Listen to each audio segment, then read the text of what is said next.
10 Classic Stories of Horror and Suspense by Edgar Allan Poe, Robert Louis Stevenson, Arthur Conan Doyle, and Washington Irving. Narrated by Jake Urry.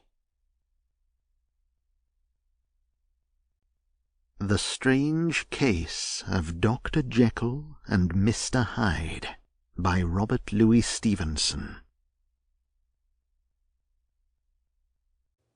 Chapter 1. Story of the Door.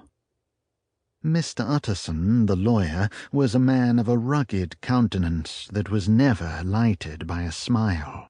Cold, scanty, and embarrassed in discourse, backward in sentiment, lean, long, dusty, dreary, and yet somehow lovable. At friendly meetings, and when the wine was to his taste, something eminently human beaconed from his eye, something indeed which never found its way into his talk, but which spoke not only in these silent symbols of the after-dinner face, but more often and loudly in the acts of his life. He was austere with himself, drank gin when he was alone to mortify a taste for vintages, and though he enjoyed the theatre, he had not crossed the doors of one for 20 years.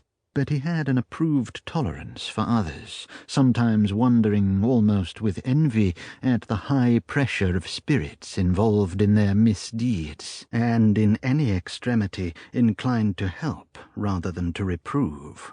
"I incline to Cain's heresy," he used to say quaintly. "I let my brother go to the devil in his own way." In this character it was frequently his fortune to be the last reputable acquaintance and the last good influence in the lives of down-going men, and to such as these, so long as they came about his chambers, he never marked a shade of change in his demeanour. No doubt the feat was easy to Mr. Utterson, for he was undemonstrative at the best, and even his friendship seemed to be founded in a similar catholicity of good nature. It is the mark of a modest man to accept his friendly circle ready-made from the hands of opportunity, and that was the lawyer's way. His friends were those of his own blood, or those whom he had known the longest. His affections, like ivy, were the growth of time. They implied no aptness in the object.